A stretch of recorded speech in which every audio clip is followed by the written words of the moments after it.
আমি তো মনে করি আজকে যদি ছাত্ররা এই কথা বলেই থাকে, আজকে যদি হাসানাত আব্দুল্লাহ কথা বলেই থাকে, আমি মনে করি আমার রাজনীতির বয়স যা, ওদের জন্ম হয়নি আমার রাজনীতির বয়স যতটুকু। ভাইয়া সার্জিস, চুল পাকনামি একটু কমাই করো। ওইটা বললাম না কি পাকনামি। হ্যাঁ, তারেক রহমানের ব্যাপারে একজন সমন্বয়ক বলেছেন যে উনি ছাত্রদের ভাষায় নাকি কথা বলছেন। তোমরা যদি মনে করে থাকো তোমরা 3 সপ্তাহে মেসি হইছো, তোমরা 3 সপ্তাহে রোনাল্ডো হয়ে গেছো, তোমরা বোকার স্বর্গে বাস করছো। আমি হাসানাত আব্দুল্লাহ সাজ্জিদ আলম থেকে যে সমন্বয়ক আছেন আপনাদেরকে বলবো, আপনারা বিশ্ববিদ্যালয়ের ছাত্র, মনে রাখবেন অতিরঞ্জিত কোনো কিছু ভালো না। জনরোষ থেকে বাঁচার জন্য শেখ হাসিনা ভারত পালিয়ে গিয়ে চুপ থাকছেন না, মাঝে মাঝে কথা বলছেন। যদিও ডক্টর ইউনূস খুব স্পষ্টভাবে কয়েকদিন আগে পিটিআইকে বলেছেন তাকে ফেরত পাঠানোর আহ্বান জানানোর আগ পর্যন্ত যদি তিনি ভারতে থাকতে চান, শেখ হাসিনাকে চুপ থাকতে হবে। আসসালামু আলাইকুম। এই মাত্র তাজা সংবাদ, এতক্ষণ আপনারা শিরোনাম দেখেছেন, এখন বিস্তারিত। ইতিমধ্যে হাসনাত আব্দুল্লাহ এবং সাজিশ আলমকে নিয়ে বেশ আলোচনা সমালোচনা চলতেছে সোশ্যাল মিডিয়ায়। কারণ এখানে এবি পার্টির নেতা আসাদুজ্জামান সোহাদ, ব্যারিস্টার আসাদুজ্জামান সোহাদ, তিনি বলেছেন তোমরা 3 সপ্তাহে মেসি হয়ে যাওনি, তোমরা এত বড় বড় কথা বলো কেন? এবং যারা সাংবাদিক আছেন তারাও বেশ কিছু কথা বলেছেন। একজন হকার তিনি বলেছেন যে এই হাসনাত আব্দুল্লাহর বয়স যতদিন আমার রাজনীতি কেরিয়ার ততদিন, এই ধরনের বেশ কিছু গুরুত্বপূর্ণ কথা বলেছেন। এবং ডক্টর জাহিদ ভাই তিনি গুরুত্বপূর্ণ কথা বলেছেন এবং আলোচনা করেছেন। তিনি বলেছেন যে ডক্টর ইউনূস বলেছে যতদিন শেখ হাসিনাকে বাংলাদেশে না আনতে পারি ততদিন শেখ হাসিনা যাতে ভারতে থাকা অবস্থায় কোনো কথা না বলে, চুপ থাকে, নীরব থাকে, এই অনুরোধ করেছেন ভারতের কাছে। তো এই আপনারা জানেন যে রাজনৈতিক সকল ধরনের নিউজ এবং লাইভ নিউজ আমরা আপনাদের এই এক ভিডিওর মাধ্যমে দিয়ে থাকি। তো বেশি কথা বাড়াবো না, পুরো ভিডিও আপনারা দেখলে বুঝতে পারবেন যে বাংলাদেশে কি আলোচনা সমালোচনা ঝড় উঠেছে, মানে সমন্বয়কদের বিরুদ্ধে বা সমন্বয়কদের উদ্দেশ্য করে যে গুরুত্বপূর্ণ কথা, এগুলো আপনারা শুনতে পারবেন, জানতে পারবেন। তো চলুন বেশি কথা বলবো না, চ্যানেলটি যে সাবস্ক্রাইব করে ভিডিওটিতে লাইক দিয়ে সম্পূর্ণ ভিডিও আগে ধৈর্য সহকারে দেখে আসি। আমি তো মনে করি আজকে যদি ছাত্ররা এই কথা বলেই থাকে, আজকে যদি হাসানাত আব্দুল্লাহ কথা বলেই থাকে, আমি মনে করি আমার রাজনীতির বয়স যা, ওদের জন্ম হয়নি আমার রাজনীতির বয়স যতটুকু, তাদের জন্ম হয়নি এত। রাজনীতির বয়স 26 বছর, মাঠের রাজনীতি, ওর বয়স তো হয় না 26। তাহলে যদি একক কেউ দাবি করে, নিঃসন্দেহে আমি বলবো এটা কোনো দুর্বিসন্ধি আছে। আমাদের এই দাবি তো আজকের না যে 2 বারের বেশি কেউ প্রধানমন্ত্রী থাকতে পারবেন না, রাষ্ট্রপতি প্রধানমন্ত্রীর ভারসাম্য ক্ষমতায়, এবং প্রত্যেকটা দলের আপনার চেয়ারম্যান হোক, মহাসচিব ভোটের মাধ্যমে নির্বাচিত হতে হবে। এই কথাগুলো আমাদের আজকের না। দ্বিকক্ষ বিশিষ্ট সংসদ, 2 কক্ষ বিশিষ্ট সংসদ, এটা রাষ্ট্র সাস্টেনেবল রাষ্ট্রের জন্য, এটা আমরা আজকে বলে আসছি না। তাহলে আজকে যদি হাসানাত আব্দুল্লাহ দাবি করে এটা তাদের ফসল, তাদের দাবি, আমি বলবো আপনি ভুল ব্যাখ্যা করছেন। ইতিহাস পড়ুন, রাজনীতি করুন, 26 বছর রাজনীতি আসছে, এই কথাগুলো বলে আসছি, হয়তো আপনি শুনেন না, এটা আপনার ব্যর্থতা হতে পারে, এটা আমাদের ব্যর্থতা না। ছাত্র জনতার যে গণ অভ্যুত্থানের মাধ্যমে আমরা একটা সরকার পেয়েছি, নিঃসন্দেহে সাধুবাদ। যাদেরকে আমরা হারিয়েছি তাদের আত্মার মাগফিরাত কামনা করছি। মনে রাখবেন কোনো অর্জন পৃথিবীতে কোনো একক ব্যক্তির না, কোনো অর্জনই পৃথিবীতে কোনো একক ব্যক্তির না। আজকে 11 জন একটা ফুটবল দলের খেলোয়াড় 11 জন থাকে, এই যে 11 জন খেলোয়াড় খেলে, গোল কিন্তু 1 জন দেয়, 2 জন দেয়, গোল সবাই দেয় না। বাট পুরো সম্মিলিত পুরো একটা টিমের সাফল্য কিন্তু আমরা বলি যে অমুক টিম জিতেছে, তাদের ভালো খেলা হয়েছে, টোটাল টিমের এই ইমেজটা কিন্তু আসে। অর্থাৎ একটা খেলা সম্পূর্ণ হতে যেমন একজন খেলে না, একজনের কৃতিত্বে গোল হয় না, তেমনভাবে ঠিক আজকে যে রাষ্ট্র আমরা একটা স্বৈরাচারকে বিদায় করেছি, গত 17 বছর জগদ্দল পাথরের মতো এই রাষ্ট্রের উপরে, জনগণের উপরে চেপে বসেছিল, আমরা গণঅভ্যুত্থানের মাধ্যমে এই স্বৈরাচারকে বিদায় করেছি। এখন কেউ যদি একক ক্রেডিট নিতে চায়, নিঃসন্দেহে বলবো তার প্রজ্ঞার অভাব, মেধার অভাব, রাজনীতির অভাব আছে, তার মনুষ্যত্বের মানবিকতার অভাব আছে, নিঃসন্দেহে। এটা একক ক্রেডিট নেওয়ার কোনো বিষয় না। এবার আসেন দ্বিতীয়ত, আজকে আমরা কিন্তু গত 26 বছরে, বিশেষ করে এই সরকার 14 সালের পর থেকে যখন আসলো, আমরা কিন্তু সভা, সেমিনার, সিম্পোজিয়াম, টকশোতে আমি প্রায় কথাগুলো বলি, আমরা চাই আগামীর একটা বাসযোগ্য বাংলাদেশ গড়তে। আর সেই বাসযোগ্য বাংলাদেশ একক কোনো ব্যক্তির হাত দিয়ে তৈরি হওয়া সম্ভব নয়। প্রত্যেকে মানুষের মানবিকতা, দেশাত্মবোধ, দেশপ্রেম জাগ্রত হলেই সেটা সম্ভব। আমরা এটা বিশ্বাস করি। আগামী দিনে যদি একটা বাসযোগ্য বাংলাদেশ চাই, নিঃসন্দেহে আমরা মনে করি প্রধানমন্ত্রী, রাষ্ট্রপতির ক্ষমতার একটা ভারসাম্য আনতে হবে।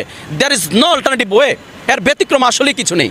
কারণ একক ক্ষমতা আমরা দেখেছি গত 16 বছর আমাদেরকে স্বৈরাচার করে, আমাদেরকে বাকশাল করে একনায়কতন্ত্র প্রতিষ্ঠার জন্য আমরা এগিয়ে যাই। এজন্য রাষ্ট্রপতি এবং প্রেসিডেন্টের, প্রধানমন্ত্রী ক্ষমতার ভারসাম্য আনতে হবে। দ্বিতীয়ত, আমরা দাবি করে আসছি, এটা আজকে না, 5ই আগস্ট স্বৈরাচার পতন হয়েছে। সাজ্জিদ আলম থেকে যে সমন্বয়ক আছেন আপনাদেরকে বলবো, আপনারা বিশ্ববিদ্যালয়ের ছাত্র, মনে রাখবেন অতিরঞ্জিত কোনো কিছু ভালো না। তারেক জিয়া যে সিচুয়েশন নিছে যে 1 মেয়াদে 2 বারের বেশি কেউ প্রধানমন্ত্রী থাকতে পারবে না, সেই কথাকে আমি না শুধু গোটা বাংলাদেশের প্রত্যেকটা জনতা সমর্থন করে। 1 মেয়াদে 2 সরকার যদি না থাকে তাহলে আমাদের জন্য ভালো, জনগণের কিরকম জবাবদিহিতামূলক সরকার থাকবে। কারণ শেখ হাসিনা যেভাবে 2041 পর্যন্ত চালাইতে চাইছে, ওটা কি কোনো জবাবদিহিতা সরকার ছিল?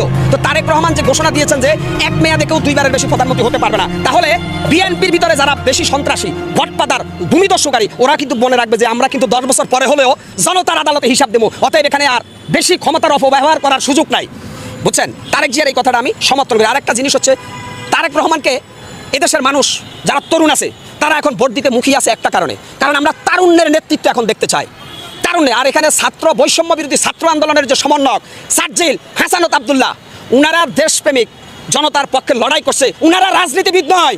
আমি হাসানত আব্দুল্লাহ, সার্জিল আলম থেকে যে সমন্বয়ক আছেন আপনাদেরকে বলবো, আপনারা বিশ্ববিদ্যালয়ের ছাত্র, মনে রাখবেন অতিরঞ্জিত কোনো কিছু ভালো না। আপনাদেরকে মনে করিয়ে দিতে চাই, আপনাদের চাইতে অনেক ট্যালেন্টেড রাজনীতিবিদ বিভিন্ন দলে আছে। অতএব আপনারা নিজেকে অনেক বড় বড় হিসাবে উপস্থাপিত করবেন না। মনে রাখবেন আপনারা ছাত্র আন্দোলন করেছেন, জনগণের বাবা পাইছেন, কিন্তু আপনারা অতিরঞ্জিত কথা বলবেন না। বেশি অতিরঞ্জিত কথা বললে আপনারাও সময়ের সাথে সাথে বিতর্কিত হয়ে যাবেন। অতএব রাজনীতিবিদদেরকে সম্মান দিতে শিখেন। আমি বিপি নূর সাহেবকে বলবো, গণ অধিকার পরিষদের বিপি নূর, আপনিও কিন্তু ডাকসুর বিপি ছিলেন। তারেক জিয়া আর আপনি এক জিনিস না। বিপি নূর সাহেব, ডাক্তার শফিকুর রহমানের আপনি এক জিনিস না, মির্জা ফখরুলের আপনি এক জিনিস না। অতএব কথা বলতে হিসাব করে বলবেন। আপনারা যে দল, সারা দেশ মিলিয়ে 3 সিটও পাবেন না। আর বিএনপি বাংলাদেশের সর্বোচ্চ জনপ্রিয় দল এই মুহূর্তে, ফ্যাসিস্ট হাসিনার পরে। বিএনপি কিন্তু মানুষ তারেক জিয়ার জন্য করে না, খালেদা জিয়ার জন্য করে না, বিএনপি করে শহীদ রাষ্ট্রপতি প্রেসিডেন্ট। ভাইয়া সার্জিস, চুল পাকনামি একটু কমাই করো। ওইটা বললাম না কি পাকনামি, হ্যাঁ? যা শুরু করছো না, মানে কি কথা কখন বলতে হবে, যেটা পারতো সেটাও বলতেছো, যেটা না পারতো সেটাও বলছো। কি শুরু করছো? দেশটা কি তোমাদের নামে লিখে দেওয়া হয়েছে নাকি? যেটা পারবা সেটাও বলবা, আর যেটা না পারবা সেটাও বলবা। বাংলাদেশে কে ক্ষমতা আসবে না আসবে তুমি সিদ্ধান্ত নিয়ে আর কে? তুমি যদি বলো যে এক ফাসিস্টে সরাইছি আর এক সৈরাচারীরা আনতে চাই না, তার মানে কি? তা তুমি তো সেই সৈরাচারীর মতোই কথা বললা, তুমি তো সেই আওয়ামী লীগের মতোই কথা বললা। আওয়ামী লীগ সারা জীবন বলছে জামাত বিএনপির ক্ষমতা আনা যাবে না, এরা হচ্ছে মৌলবাদী। তো তুমি তো সেই ভাষায় কথা বললা। তুমি সিদ্ধান্ত নিয়ে আর কে যে বাংলাদেশের কে ক্ষমতা আসবে না আসবে? তুমি সিদ্ধান্ত নিয়ে আর কে? এরা সিদ্ধান্ত নেবে বাংলাদেশের জনগণ, তুমি কে? হ্যাঁ, মানে তুমি এমন ভাব নিচ্ছ যে দেশটা তোমরা একাই স্বাধীন করছো। হ্যাঁ, দেশটা স্বাধীন করার বিচার করার ভূমিকা ছিল না। যদি ভূমিকা না থাকলে একজন রিক্সা চালক কেন মারা গেল, একজন দিনমজুরি কেন মারা গেল? যদি সবার ভূমিকা না থাকলো, তোমরা একাই স্বাধীন করছো, শিক্ষার্থীরা একাই করছে, এখানে রাজনৈতিক দলের কোনো ভূমিকা ছিল না। হ্যাঁ, প্রথম শহীদ হয়েছিল কে? আবু সাইদ ভাই কোন দলের ছিল? দ্বিতীয় শহীদ ওয়াসিম কোন দলের ছিল? একটু ভালো করে জানো। তোমাদের সাথে আমরা ছিলাম, তোমরা যেটা শুরু করছো তার আগ পর্যন্ত ছিলাম, কিন্তু এখন যেটা শুরু করছো না, তোমাদের সাথে নাই। আমরা যেখান থেকে উঠে আসি না কেন, তোমাদের সাপোর্ট করছিলাম, তোমাদের পাশে ছিলাম। তোমরা যেটা শুরু করছো, তুমি বলছো চাঁদাবাজি দূর করবা, হ্যান করবা, ত্যান করবা। ভাই, পুরো বাংলাদেশ একটা জিনিস মাথায় রাখবা, 18 কোটি জনগণের একটা দেশ। 18 কোটি জনগণের একটা দেশ, এটা ঢাকা ইউনিভার্সিটি না। জনরোষ থেকে বাঁচার জন্য শেখ হাসিনা ভারত পালিয়ে গিয়ে চুপ থাকছেন না, মাঝে মাঝে কথা বলছেন। যদিও ডক্টর ইউনূস খুব স্পষ্টভাবে কয়েকদিন আগে পিটিআইকে বলেছেন তাকে ফেরত পাঠানোর আহ্বান জানানোর আগ পর্যন্ত যদি তিনি ভারতে থাকতে চান, শেখ হাসিনাকে চুপ থাকতে হবে। কিন্তু তিনি চুপ থাকছেন না, তিনি কথা বলছেন ক্রমাগত। এবং গতকালই আমাদের সামনে একটা তার অডিও ক্লিপ, তার একটা কথোপকথনের ক্লিপ সামনে হাজির হয়েছে। আমরা শুনেছি হয়তো এর মধ্যে সবাই প্রায়, তারপরেও আমি এটা মন্তব্য দিয়ে দেবো। আপনারা যারা শোনেননি তারা শুনবেন, যারা শুনেছেন তারা আবারও শুনতে পারেন। অসাধারণ বিনোদন তো বটেই, কিন্তু এই বিনোদন মনে হলে ওই কাজটা কেন করা হলো? তার আগে অবশ্য কেউ প্রশ্ন করতেই পারেন, কাজটা কে করেছে? প্রাথমিকভাবে কেউ কেউ মনে করতে পারে যে না, এটা বাংলাদেশের ইন্টেলিজেন্স করেছে। এখন সম্ভব কি? দূর থেকে আপনি কোন একটা ফোনে আড়ি পাচ্ছেন, শেখ হাসিনার ফোন, বা শেখ হাসিনা যে ফোনে কথা বলবেন, এখন উনি ভারতে যে নাম্বারে কথা বলবেন সেটা জানার কথা না। আমেরিকাতে যার ফোনে কথা বলা হয়েছে যে ভদ্রলোকের, তার নাম্বারে আড়ি পাতা কি সম্ভব? আপনি জানলে হয়তো হইতে পারে, কিন্তু তারা তো কথা বলেছেন কতগুলো এনক্রিপ্টেড অ্যাপে। তাহলে কি বাংলাদেশের ইন্টেলিজেন্সের কাছে পেগাসাস জাতীয় কোনো সফটওয়্যার, মানে ম্যালওয়্যার আছে কিনা, এটা নিয়ে কথাবার্তা আছে যে তারা ওখানে ইন্টারসেপ্ট করতে পারে? তার চাইতে আরো সহজ একটা পথ বরং এটা, কারণ অডিও কলটার ধরন যেরকম, যেখানে আমেরিকার এন্ডে থাকা ভদ্রলোকের ভয়েসটা খুব ক্লিয়ারলি শোনা যাচ্ছে, যে উনি স্বাভাবিকভাবে ওনার যে ভয়েস যেমন তেমন, আর শেখ হাসিনার ভয়েসটা ইলেকট্রনিক ভয়েস, তার মানে একটা মোবাইলের স্পিকারে যে ধরনের সাউন্ড আসে সেরকম। আমরা ধারণা করতে পারি এটা আসলে স্পিকার অন করে আমেরিকান ভদ্রলোক অন্য ফোনে রেকর্ড করেছেন, এবং এই রেকর্ড করাটা পরিকল্পনা করে করা হয়েছে। এবং আমরা ধারণা করতে পারি শেখ হাসিনার পারমিশন নিয়েই এটা পাবলিশ করা হয়েছে।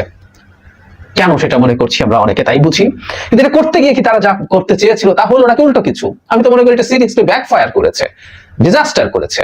পতন হওয়ার মুখেও মানুষ যেমন ভুল করে শেখ হাসিনা করছিলেন, পতনের পর এখনো মাথা ঠিক হয়নি, ফলে তারা ভুলই করে যাচ্ছে। আই রিপিট, এটা দিয়ে যে পারপাস তারা সার্ভ করতে চেয়েছিলেন সেটা আরো বেশি ধাক্কা খেলো, উল্টো হয়ে গেল, আরো খারাপ হলো। আমরা দেখেছি মানে কি কি ধরনের কথাবার্তা আছে, যেমন আমেরিকা থাকা ভদ্রলোক মিডিয়ার উপরে খুব বিষোদ্গার করছিলেন, যেসব মিডিয়া আপনি দিয়ে গিয়েছিলেন সেগুলো আমাদের কথা বলে না, অনেক বছর বলেছে তো, এবং এরপর আর বলছে না, বলার কি কথা? কথা তো না। বাংলাদেশের কোনো মিডিয়া আসলে ছিল না শেখ হাসিনার সময়। উনি কতগুলো চাটুকার, কতগুলো লোকজনকে রেখে গিয়েছিলেন, তারা সকাল বিকাল শেখ হাসিনার হয়ে কথা বলেছে। এটাকে মিডিয়া বলে না, সুতরাং এখন এটা হবার কথাই না। তার সবচেয়ে উল্লেখযোগ্য যে জায়গাটা, সেটা নিয়ে একটু পরে আসছি, তিনি দেশে ফেরা নিয়েও কথা বলেছেন। তবে একটা খুব পরিহাসের ব্যাপার হচ্ছে, ভেরি ইন্টারেস্টিং, মানে শেখ হাসিনা এখন বিদেশে ধর্ণা দেওয়ার মতো কথা বলছেন। আমেরিকার নির্বাচন নিয়ে আলাপ এসেছিল, এখানে আমেরিকা থাকা ভদ্রলোক বলছেন তিনি মনে করেন এবার রিপাবলিকানরা আসবে, ট্রাম্প আসলেই তাদের জন্য বিরাট সুবিধা হবে। তার ব্যাখ্যা হচ্ছে আমেরিকানরা নারীদেরকে পছন্দ করবেন ইত্যাদি। তো এই আলোচনায় ঢুকছি না, কিন্তু শেখ হাসিনা বলছেন যেই ক্ষমতায় আসুক তাদের সাথে যোগাযোগ রাখতে হবে যেন ভবিষ্যতে আমাদের কাজে লাগে। এই শেখ হাসিনা কয়েকদিন আগেই, কয়েক মাস আগেই, 1.5-2 বছর থেকে কয়েক মাস আগ পর্যন্ত সকাল বিকাল আমেরিকাকে কি বিষোদগার আমেরিকাকে, এখন আমেরিকার হাত পায়ে ধরার জন্য তার দলের লোকজনকে বলছেন। শুধু সেটা না, জাতিসংঘে বারবার বলার কথা বলছেন, তার বিরুদ্ধে কতগুলো মামলা হয়েছে, পরিবারের সবাইকে মামলা দিচ্ছে, এইগুলো বলছে তারা যেন দফায় দফায় গিয়ে জাতিসংঘে উপস্থাপন করে, ব্যবস্থা করে। শুধু সেটাই না, আমেরিকান ভদ্রলোক বলছেন এগুলোকে ইংরেজিতে ট্রান্সলেট করে তারা যেন বিভিন্ন জায়গায় মুভ করে, সেই পারমিশন চাচ্ছেন শেখ হাসিনা, সেটা বলছেন। এবং উনি এখন ক্ষোভ দেখাচ্ছেন শেখ হাসিনা। যারা হিউম্যান রাইটস এর কথা বলতো, যারা অপোজিশনকে স্পেস দেওয়ার কথা বলতো, তারা আজকে বলছে না কেন? আমরা হিউম্যান রাইটস এর কথা দেশে বসে বলছি। আওয়ামী লীগ মানুষ কিনা, মানুষের জন্য হিউম্যান রাইটস, মানুষ কিনা এই আলাপ কেউ তুলতে পারে, কিন্তু তাদেরকে মানুষ ধরে নিয়ে তাদের হিউম্যান রাইটস এর কথা আমি বলছি, অনেকেই বলছেন। অপোজিশনকে স্পেস দেওয়ার কথা, Awami League party opposition party না, Awami League is no more a party. এবং তারা যে কাজ করেছে, তাদের আদৌ কোন রকম কোন পলিটিক্যাল রাইট থাকা উচিত কিনা, সেই আলাপে আমাদের সোসাইটিতে আছে। সেটার একটু সুরাহা হোক, তারপর হবে স্পেসের প্রশ্ন। কিন্তু মানবাধিকারের কথা বলা হয়, এবং যাদের কথা বলা হচ্ছে, মজাটা হচ্ছে শেখ হাসিনার মুখ দিয়ে বেরোচ্ছে কথাগুলো। আজকে উনি হাড়ে হাড়ে টের পাচ্ছেন হিউম্যান রাইটস কতটা ইম্পর্টেন্ট। ইনি শত শত মানুষকে বিচার বহির্ভূতভাবে হত্যা করেছেন, গুম করেছেন, হাজার হাজার মানুষকে কাস্টডিতে টর্চার করেছেন, লক্ষ লক্ষ মানুষকে গায়েবী মামলা দিয়ে হয়রানি করেছেন। তারপর এই শেখ হাসিনা এবং তার দলের জন্য আমরা মানবাধিকারের কথা বলি। আমরা শেখ হাসিনা নই, সে কারণেই বলি। শেখ হাসিনার কথা বক্তব্য যে বলছিলাম, যে এটা একটা অসাধারণ কৌতুক মনে হয়। উনি বলছেন উনি চলে যাওয়ার পর দেশের অবস্থা খুব খারাপ হয়ে গেছে, মানুষ আবার দারিদ্র সীমার নিচে চলে যাচ্ছে, ব্যাংকের টাকা সব লুটে খাচ্ছে। ধরলাম আমরা লুটে খাচ্ছি, এখন খাওয়া হচ্ছে।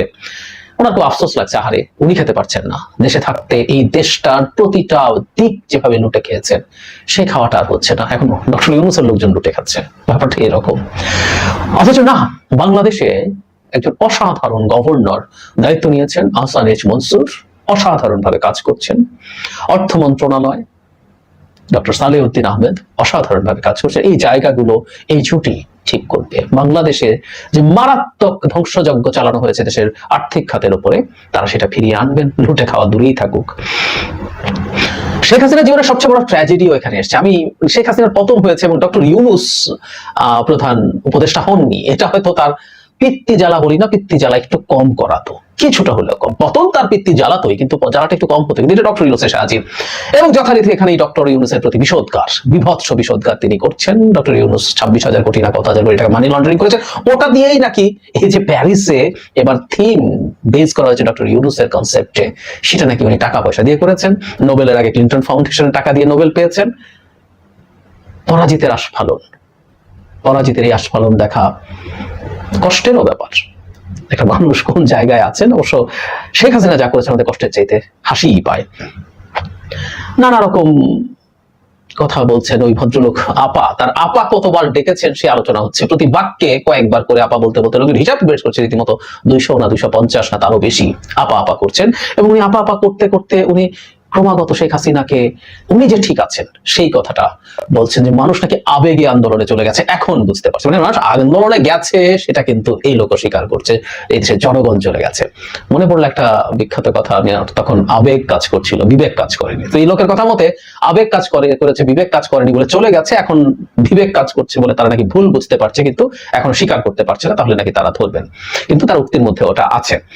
শেখ হাসিনা আবার সেই পুরনো কথা, উনি নাওয়া খাওয়া ভুলে ঘুম টুম বাদ দিয়ে দেশকে নাকি কোথায় তুলে নিয়ে গিয়েছিলেন, সেখান থেকে এখন সবকিছু নামিয়ে ফেলা হয়েছে। এতক্ষণ আপনার ধৈর্য সহকারে পুরো ভিডিও দেখেছেন, তো পুরো ভিডিও দেখে আপনাদের কাছে কেমন লেগেছে অবশ্যই কমেন্ট সেকশনে জানাবেন। আর এই ধরনের রাজনৈতিক এবং বিশ্লেষণমূলক আলোচনা আপনারা শুনেছেন এতক্ষণ আলোচক বিশ্লেষকদের মুখ থেকে, এবং যারা বাংলাদেশে এই বিষয়ে আলোচনা করেছে যে সার্জিস আলম এবং হাসনাত আব্দুল্লাহ তারা যে কথাগুলো বলেছে এই কথাগুলো ঠিক না বা যুক্তিসঙ্গত না, এটা ভুল বলেছে, এই ধরনের যে আলোচনা সমালোচনা হয়েছে এই বিষয়ে আপনারা শুনেছেন। তো এই ধরনের আলোচিত সমালোচিত ভাইরাল আপডেট এবং রাজনৈতিক বিশ্লেষণ নিউজ লাইভ নিউজ সবার আগে দেখতে আমাদের চ্যানেলটি সাবস্ক্রাইব করে আমাদের পাশে থাকুন। সবাই ভালো থাকবেন, আল্লাহ হাফেজ।